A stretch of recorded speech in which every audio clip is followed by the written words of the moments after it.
வணக்கம் சினிமா ரசிகர்களே. இது உங்கள் வி மூவி சேனல். இந்த சேனலுக்கு புதியவரா இருந்தீங்கன்னா சப்ஸ்கிரைப் பண்ணிக்கங்க. அப்படியே பெல் பட்டனையும் அழுத்திக்கங்க. இன்னைக்கு நம்ம பார்க்க போற படம் ஒரு சைக்கோ கில்லர் மூவி. வாங்க ரிவ்யூக்குள்ள போலாம். இந்த கதை சாப்படம்லாம் நீங்க பார்த்துருந்தீங்கன்னா இந்த படம் கண்டிப்பா உங்களுக்கு பிடிக்கும். ஏன்னா இது சாப்படத்துல வந்த 8ஆம் பாகம். இந்த படத்தை 2018 வந்திருக்கு. இந்த இந்த கதை எப்படி ஆரம்பிக்குதுன்னா, ஒரு குற்றவாளிய ஒரு போலீஸ் துரத்திக்கிட்டு இருக்கிறாங்க. அந்த போலீஸ் எல்லாம் சேர்ந்து அவனோட டயரை பஞ்சர் ஆக்கி அவனை காரை ஆக்சிடென்ட் பண்ண வச்சு அவனை பிடிக்கணும்னு நினைக்கிறாங்க. ஆனா அவனும் ஆக்சிடென்ட் ஆன உடனே கண்ணாடியை உடைச்சுக்கிட்டு தப்பிச்சு மாடிக்கு போயிடுறான். மாடிக்கு போன உடனே அவனை சுத்தி வளைச்சிடுறாங்க.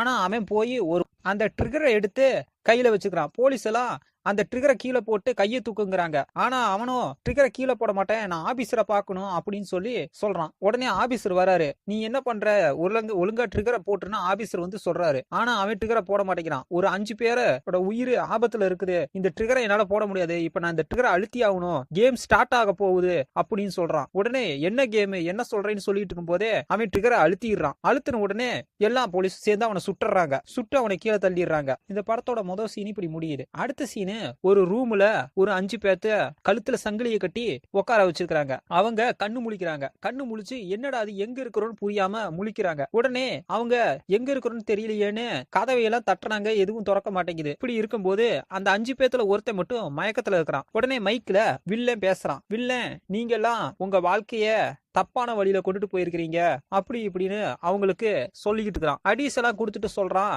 ரத்தம் தான் நீங்க தப்பிக்கிறதுக்கான வழி, சின்ன ஒரு கொஞ்சோடு ரத்தத்தை கொடுத்தீங்கன்னா நீங்க தப்பிக்கலாம், நீங்க இந்த கேமை புரிஞ்சு விளையாட்டீங்கன்னா இந்த கேம்ல இருந்து நீங்க உயிரோட ஒருத்தர் மட்டும் தப்பிக்க முடியும் அப்படின்னு சொல்லிட்டு அவன் கேம் ஸ்டார்ட்னு சொல்லிட்டு முடிச்சிடறான். உடனே சங்கிலி எல்லாம் அந்த கதவை நோக்கி இழுக்க ஆரம்பிக்குது. அந்த கதவுல நிறைய பல்லு சக்கரங்கள் சுத்திக்கிட்டு இருக்குது. அந்த சங்கிலி கிட்ட போச்சுன்னா அவங்க உடம்ப துண்டு துண்டா அறுத்துரும். இவங்க என்ன பண்றதுன்னு தெரியாம சங்கிலி இழுத்துக்கிட்டு தவிக்கிறாங்க. அதுல ஒரு பொண்ணு இந்த கேமோட முன்னே ஒருக்கா விளையாண்டு உயிர் தப்பிச்சவ. அவளுக்கு அந்த விஷயம் சொன்ன உடனே அவ யோசிச்சு பார்த்துட்டு கையை கொண்டு போய் அந்த ரம்பத்துல வச்ச உடனே கொஞ்சோடு கிழிச்சு விட்டுருது. அந்த ரத்தம் பட்ட உடனே அவளோட சங்கிலி இழுக்கிறது நின்றுது. எல்லாருக்கிட்டையும் அவ சொல்றா, இதே மாதிரி செய்ய, கொஞ்சோடு ரத்தத்தை விடுங்க, அப்ப நீங்க தப்பிக்க முடியும்னு சொல்லி எல்லாத்தையுமே அவ தப்பிக்க வைக்கிறான். ஆனா அந்த மயக்கத்துல இருக்கிறவன் மட்டும் எந்திரிக்கவே இல்ல. சங்கிலி கிட்ட வந்து அவன் திடீர்னு முழிச்சு பார்த்தா அவனை அந்த ரம்பம் அறுத்துது. உடனே இவங்க அடுத்த ரூமுக்கு போயிறாங்க. இப்படி இந்த படத்தோட 2வது சீன் முடியுது. உடனே இங்க ஒரு பொண்ணு ஜாக்கிங்கு கிளம்பி போயிட்டு இருக்கா. போயிட்டு இருக்கும்போது ஒரு பாலத்தை தாண்டி ஜாக்கிங் வந்துகிட்டு இருக்கும்போது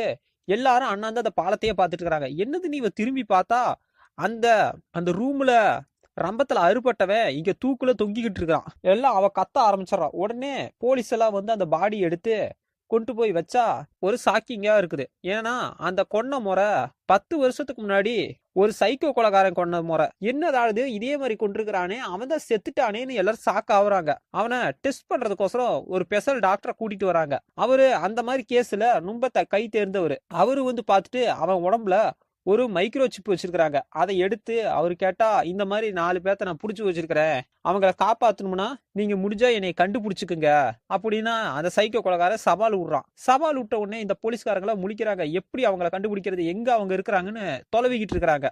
அதே நேரத்துல இந்த டாக்டரோட தங்கச்சி இந்த மாதிரி அந்த 10 வருஷத்துக்கு முன்னாடி செத்து போன அந்த சைக்கோ கொலைகாரனோட மிஸ்ஸுன்னு அவன் கொன்ன முறையப்பட்ட எல்லா விதமான பொருட்களையும் அவ சேகரிச்சு வச்சுக்கிட்டு இருக்கிறான்.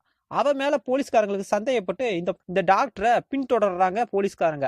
இப்படி இந்த கதையில அடுத்த சீன் எப்படி ஆரம்பிக்குதுன்னா, அந்த 4 பேத்துக்கும் போகுது கதை. அந்த 4 பேரும் அவங்க என்ன பண்றாங்க, எப்படி தப்பிக்கிறதுன்னு தெரியாம கதவையெல்லாம் உடச்சுக்கிட்டு கிடக்குறாங்க. அப்ப யார் நம்மளை கடத்தி கொண்டு வந்திருப்பான்னு பேசிக்கிட்டு இருக்கும்போது சைக்கிள்ல ஒரு பொம்மை வருது. அந்த பொம்மை சிரிக்குது. உடனே அதுல ஒரு நக்கல் பிடிச்சவன் என்ன சொல்றான், உன்னை கண்டு எனக்கு ஒன்றும் பயம் இல்லை, இது ஒன்றும் பயமாவே இல்லை அப்படின்னு சொல்றான். உடனே கழுத்துல இருக்கிற சங்கிலி அவங்கள இழுக்க ஆரம்பிக்குது. உடனே எல்லாம் கத்துறாங்க, என்னை விட்டுருன்னு. அவங்கள தூக்குல தொங்குற மாதிரி 4 பேத்தையும் தொங்க விட்டுருது. அப்ப அந்த புத்திசாலியா இருக்கிறவ என்ன பண்றா, மேல இருக்கிற சாவியை கண்டுபிடிச்சிடறா. எப்படியோ கஷ்டப்பட்டு கையை எக்கி அவ அந்த சாவி எடுத்து கழுத்துல இருக்கிற அந்த சங்கிலியை அவுத்தர்றா. அதே மாதிரி எல்லாத்தையும் செய்ய சொல்லி எல்லாருமே அவுத்தர்றாங்க. அப்படி இந்த படத்தோட அந்த சீனும் முடியுது. சோ இந்த படத்துல இருக்கிற விஷயமே என்னன்னா, ஒவ்வொரு பொறியிலிருந்தும் அவங்க தப்பிக்கிறதுதான் இந்த படத்தோட கதையே.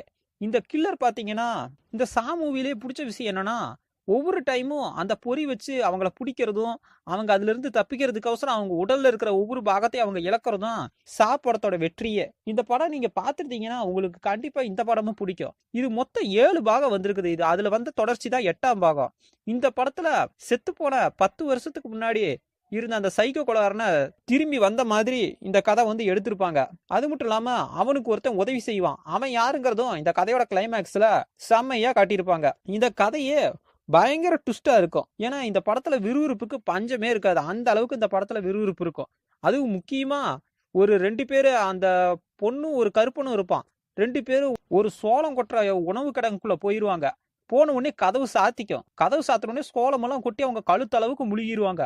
அதுக்கப்புறம் ஈட்டி மேல இருந்து ஈட்டி, கோடாலி, அது இதுன்னு நிறைய வந்து கீழே குத்தும். அவங்கனால அசைய கூட முடியாது. அந்த சீன்ல பாத்தீங்கன்னா உங்களுக்கே அட்டேங்கப்பான்னு தோணும். அந்த அளவுக்கு அந்த சீனை பயங்கரமா எடுத்திருப்பாங்க. ஏன்னா இந்த படத்தோட பியூட்டியே இந்த மாதிரி சீன்கள் தான் இந்த படத்தை காப்பாத்துது. இந்த படம் வெளிநாட்டுல பயங்கரமா ரசிகர்களுக்கு திருப்தி கொடுத்த படம். ஏன்னா படத்திலேயே பல பாகம் கொஞ்சம் சரியில்லைன்னு கமெண்ட்லாம் வந்ததுனால இந்த படத்தை பழையபடி எடுத்திருந்தாங்க. அதனால இந்த படம் பயங்கர வெற்றி அடைஞ்சது. ஸோ இந்த படத்தை நீங்க பார்க்கறதுனா கண்டிப்பா பார்க்கலாம். இந்த படம் இங்கிலீஷ்ல தான் இருக்குது. மாதிரி உங்களுக்கு படம் பிடிக்கும்னா கண்டிப்பா இந்த படத்தை நீங்க தவற விடாம பார்க்க வேண்டிய படம் தான். ஸோ இந்த படத்துல கொஞ்சம் ஸ்லோனஸ் இருக்குது. ஆனா அது உங்களுக்கு தெரிவிக்காது. ஏன்னா இவங்க 4 பேர் உயிருக்கோசரம் தப்பிக்கிற விஷயத்தை காட்டிக்கிட்டே இருக்கிறனால உங்களுக்கு இந்த படம் விறுவிறுப்புக்கு பஞ்சமே இருக்காது. இந்த படத்தோட கிளைமேக்ஸ்ல எல்லாம் பல ட்விஸ்ட் எல்லாம் வச்சிருப்பாங்க. ஸோ இந்த படத்தை நீங்க கண்டிப்பா பார்க்கலாம். இந்த வீடியோ பிடிச்சிருந்தா லைக் பண்ணிக்கொள்ளுங்க. அப்படியே இது வி மூவி சேனலுக்கு சப்ஸ்கிரைப் பண்ணிக்கொள்ளுங்க. பக்கத்தில் இருக்கிற பெல் ஐக்கானையும் அழுத்திக்கங்க. நன்றி, வணக்கம், ஹாவ் அ நைஸ் டே.